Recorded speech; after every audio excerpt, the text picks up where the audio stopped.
New year, new adventures, right? And if solo travel to Hawaii is on your list, you're in for something special. January is prime planning time for summer vacations, so let's talk about how to make your solo Hawaii trip safe, budget friendly, and honestly, pretty amazing. Here's what I love about Hawaii for solo travelers.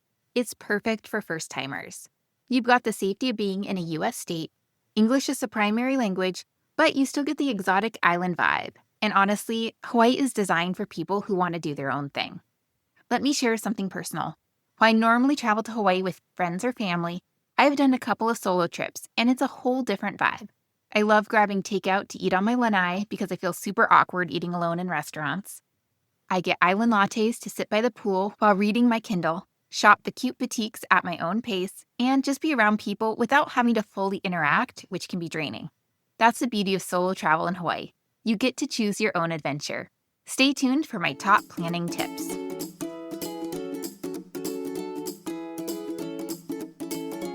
So, first up, which island? This is different than when you're traveling with family or a partner because your priorities change. If you want social and easy, go with Oahu. Waikiki has the energy where you can meet people on group tours, at beach volleyball games, or just chatting with folks at the pool bar. The public transportation is solid, so you don't need a rental car. There's always something happening. Maui is your sweet spot if you want to mix. You'll meet people on the Road to Hana tours or at sunset in Ka'anapali, but you'll also get those quiet beaches where you can just read your book undisturbed. It's more laid back than Oahu, but not as remote as the other islands. Big Island or Kauai?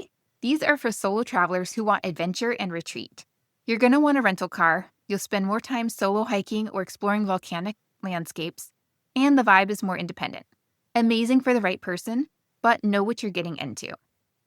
Okay, let's talk about where to stay because this matters when you're solo. You've got options for every budget.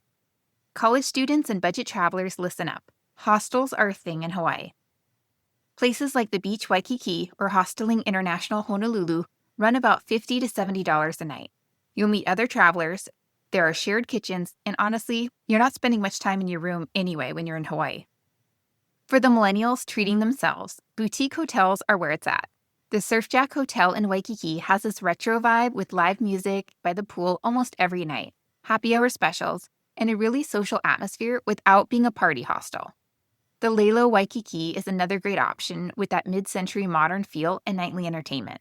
You're looking at about $150 to $250 a night depending on the season. If you want to splurge, Oahu has places like the Outrigger Waikiki Beachcomber with its craft beer restaurant and local artist vibes, or Queen Kapiolani with that incredible pool view of Diamond Head and free yoga classes.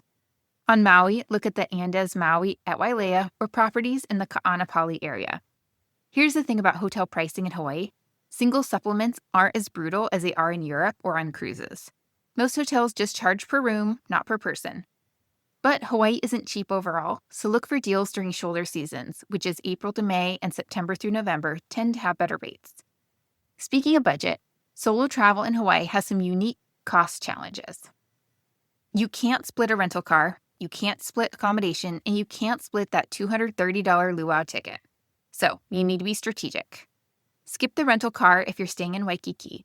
You've got the bus, which costs $3 per ride, or get a holo card for even better deals. Uber and Lyft are available and way cheaper than paying for hotel parking at $40 to $60 per night plus the car rental. For food, here's my hack. Food trucks are your best friend. Hawaii has amazing food trucks everywhere, and you can grab a great meal for $12 to $15. Plus, there's zero awkwardness about eating alone at a food truck. Grab it and eat it at the beach, at your hotel pool, whatever. Way better than sitting alone at a restaurant table for 40 minutes. Group tours are actually more budget-friendly for solo travelers than you'd think. A snorkel tour might be $120, but you get transportation, equipment, sometimes lunch, and you'll meet other people. That's way cheaper than renting a car, buying your own gear, and driving to the beach solo. Now, let's talk safety because I know this is on everyone's mind, especially for women traveling alone. The good news is that Hawaii has one of the lowest violent crime rates in the US. Honolulu was actually named one of the safest cities in the world by some tourism rankings. You're going to feel safe here. The main concerns are petty theft. In tourist areas like Waikiki, you've got pickpocketing and purse snatching. Don't leave your bag unattended at the beach. Don't flash expensive jewelry or cameras. And here's a big one. Don't leave valuables visible in your rental car. Car break-ins at beach parking lots and hiking trailheads are probably the #1 crime tourists deal with. Put everything in the trunk before you arrive at your destination. For women specifically, let's talk scenarios. Walking alone at night, stick to well-lit, busy areas. Waikiki is pretty safe even late at night because there are tons of people around. But if you're in a quieter area or on another island, use Uber or Lyft after dark rather than walking. Beach safety. Don't swim alone in rough water or at beaches without lifeguards. Join a group snorkel tour if you're not confident. The ocean doesn't care if you're solo or not, so respect it. Getting around. The bus is safe. Uber and Lyft drivers, I've never had an issue, but do the normal things like checking the license plate matches, sitting in the back seat, sharing your trip with a friend. When I'm solo, I always text someone my driver's name and the car details. Interaction with strangers. Hawaii has that aloha spirit, and people are genuinely friendly. But trust your gut. If something feels off, it probably is. Don't feel obligated to chat with someone who's making you feel uncomfortable just because you're in friendly Hawaii. And here's something Hawaii specific. If you're hiking, tell someone your plans. Text a friend the trail name and expected return time. Self-service can be spotty on trails, so don't rely on being able to call for help. And please stay on marked trails. Getting lost or injured alone is way more dangerous than any person you'll meet. All right, let's chat about meeting people versus having quiet time. One thing I love about solo travel in Hawaii is you get to balance both. Some days you'll want to meet people, other days you want to be completely alone with your book. For social days, join group activities. Snorkel tours, surf lessons, hiking tours through companies like the Hawaii Trail and Mountain Club. These are built-in ways to meet other travelers. You're doing something active together, so the conversation flows naturally. There's also this app called Bumble BFF that some solo travelers use to meet other people exploring the islands. I haven't used it personally, but I've heard good things. For quiet retreat days, this is where Hawaii really shines. You can grab your book, find a less crowded beach, spread out your towel, and just exist. Nobody's going to bother you. Or sit by the pool at your hotel, order a Mai Tai, and read your Kindle for 3 hours. That's not lonely, that's luxurious. Food trucks are perfect for this balance too. You can eat your poke bowl on a bench at the beach, people watching, but not having to interact. It's about being around humans without the pressure of conversation. Sometimes that's exactly what you need. So let me address the elephant in the room. Is solo travel lonely? It can be, but Hawaii makes it easier than most places. First, there are tons of solo travelers here. You're not the only person eating alone or doing activities solo. I'd guess at least 20 to 30% of the people you see in Waikiki are traveling alone, especially millennials and Gen Z. Second, Hawaiians are just friendly, like genuinely friendly. Someone will strike up a conversation with you at a coffee shop or the beach. It's not weird, it's just how it is here. Third, and this is important, you can book a consultation with me to help plan your trip. Think of it as chatting with a BFF about your adventure. Since you don't have a travel partner to bounce ideas off of, having someone in your corner who knows Hawaii inside and out can make the whole experience less lonely and way less stressful. We can talk through which island matches your vibe, where to stay so you feel safe and comfortable, which tours are good for meeting people versus which beaches are perfect for solitude.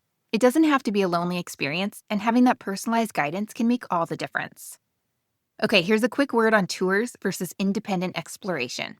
For solo travelers, I actually recommend booking a few group tours even if you're usually a DIY person, and here's why. There's safety in numbers. Snorkeling, whale watching, hiking, these are more fun and safer with a group. Plus, you've got a guide who knows what they're doing. Transportation is included. You don't need to worry about parking or directions. It's also a social opportunity. You'll probably chat with at least a few people on the 6-hour road to Hana tour.